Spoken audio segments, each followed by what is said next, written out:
Thank you, Your Excellencies, and thank you, Sarah, and thank you, ADGM, and thank you all for being here at this session today. It is a greater pleasure for me to be here than you can imagine. You see, I've been coming to Abu Dhabi for over 30 years, so I've seen it evolve from the guidance of its remarkable leaders, beginning with Sheikh Zayed. I mean, just imagine he was the father of the country and the father of the leaders who built this place, which required a tremendous amount of talent and vision. And by the way, if you want to see how Abu Dhabi got to be Abu Dhabi as we know it, I recommend that you check out the new Sheikh Zayed Museum that is in the new remarkable cultural district, where it has 5 museums. It's something else. Because I know Abu Dhabi so well, and because I've found here the meaningful work and the meaningful relationships that I want more than anything else, I'm happy to be here today at Abu Dhabi Finance Week's 4th year, and hopefully to be of some use to you. You have been all drawn here for your own reasons. It is probably a mix of how wonderful Abu Dhabi is in offering what you are looking for in a world that's also troubled in many places. And so you've come as a result of how the world order is changing. I hope that in my 15 minutes, I can be of some help in putting things in perspective. Because I've been a global macro investor for over 60 years, and this is an investment conference, I've been asked to share my very global, very macro, very long-term perspective about how the world order is changing. To begin, I want to tell you how I developed my perspective so you will understand where I'm coming from. And also, I think you'll see why history rhymes. Then I will discuss the big forces that I see that are shaping the world today. I got my start investing when I was 12, working as a caddy at a time when the stock market was hot. When I caddied, I talked about stocks with the people that I caddied for and took the caddying money I earned and put it into the stock market. The first stock I bought was Northeast Airlines, and the only reason I bought it is that it was the only company I ever heard of that was selling for less than $5 a share. And I figured I could buy more shares, so if it went up, I'd make more money, which was obviously dumb. But Northeast Airlines was under $5 a share because it was about to go bankrupt. But it was acquired and tripled in price. And I thought this investment game is easy. As we all know, this investment game is anything but easy. The meme at the time, in the 1960s, was that the economy was well managed, so the best approach to investing was dollar cost averaging. In other words, when the stock market dipped, buy more, quite like the meme today. But in those days, in the 1960s, the US government got into a lot of debt because it ran deficits to finance spending on social programs and the Vietnam War. In the summer of 1971, between graduating college and going to Harvard Business School, I was clerking on the floor of the New York Stock Exchange. On Sunday night, August 15th, 1971, President Nixon got on the television to tell the world that the United States was defaulting on its debt, though it didn't say it that way. You see, at the time, money was gold, and paper money was like checks that one can turn in for the gold money.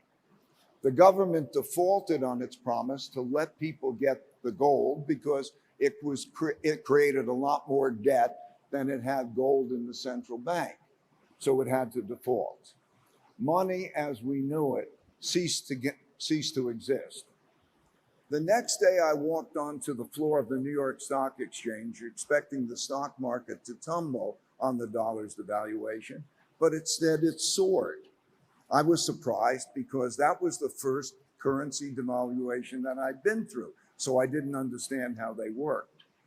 Later, I studied history and found that in March 1933, President Roosevelt had gone on the radio and made the exact same announcement for the same reason, and it led to the same result. And I learned then that when there were big government debts that couldn't be paid, the government would probably print a lot of money, which would devalue it. This would make it appear that other things had gone up, which we call inflation. But the most important lesson was that I needed to study big events that happened before my lifetime. This is what led me to study and learn about the mechanics of the Great Depression, which led me to anticipate the 2008 financial crisis and the 2010 to 15 European debt crisis, which led my company Bridgewater to make a lot of money for our clients when most investment managers lost a lot of money for theirs. I'm now at a stage in my life that I want to pass along what I've learned to help others be more successful rather than make myself more successful. So I'm focused on passing along what I've learned in my books. So I've written a couple of books about these sort of things, and they're available outside, I think, if you want them.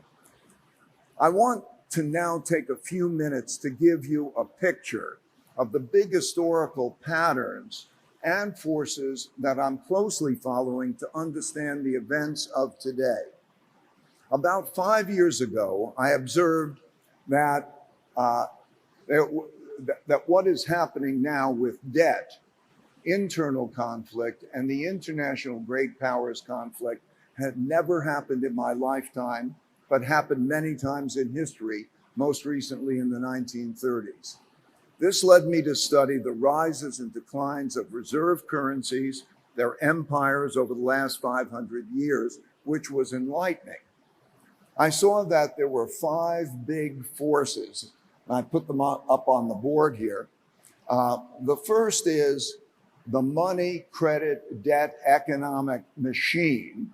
It works like a machine that creates the monetary order and disorder cycle. In brief, credit is in a circulatory system, the economic circulatory system. It provides buying power.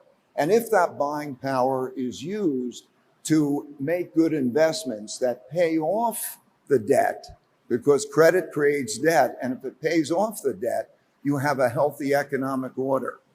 But when that continues to rise and debt rises relative to income and debt service rise relative to income, it squeezes out debt service, it squeezes out spending because debt service payments rise relative to incomes.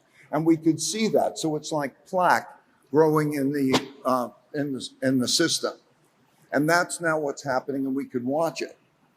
The second influence, which is related, all three of these first three are cyclical in a big cycle, and they interrelate.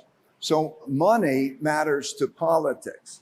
So there's a domestic political order and disorder cycle that is due to wealth and values gaps. And when they become irreconcilable, we have populism of the left and populism of the right having these great conflicts, which then threatens the domestic order. And that's what's happening in a number of countries now. And the third great influence, which is also cyclical, is the international geopolitical order and disorder cycle that is caused by great power conflicts. As we know, all orders, all world orders change, all monetary orders change, all domestic political orders change, and all international orders change. The ones that we're in now started in 1945 after World War II, the American world order, and that is now changing. It used to be a multilateral world order, and now it's becoming one of greater conflict. And so those three cycles operate and evolve together. The fourth influence through history is acts of nature. Droughts, floods, and pandemics have actually killed more people in wars and toppled more orders. And the fifth force, which we're certainly seeing now, is mankind's learning, particularly of new technologies like AI, which is certainly going to change the world order. In my studies, I've learned that in such turbulent times, even in the worst of times, when there were depressions and wars, not all countries suffered. In fact, the neutral countries that were financially sound and stayed out of wars prospered. I also learned that there are only three things that countries need to do in order to be successful. First, educate your children well so that they can be productive and civil. If you have productive and civil society and children who grow into adults, that is the great power. Second, have a system that facilitates people being productive and civil and operating fundamentally soundly, like being financially sound by earning more than you spend and saving more than you owe. And then you're financially sound with this talent base. And third, avoid destructive domestic or international wars. So nowadays, you will observe that it is the special, most desired countries that have these qualities. That is why I and my family and many others are happily spending time living and working in Abu Dhabi and the region. So many of you are new, and I just want to encourage you to think about those fundamentals, and I imagine that they are what's attracting you here. So welcome to Abu Dhabi Finance Week. I hope that I'll see you at one of my other sessions, and I hope that you'll get a lot out of this conference. Thank you very much.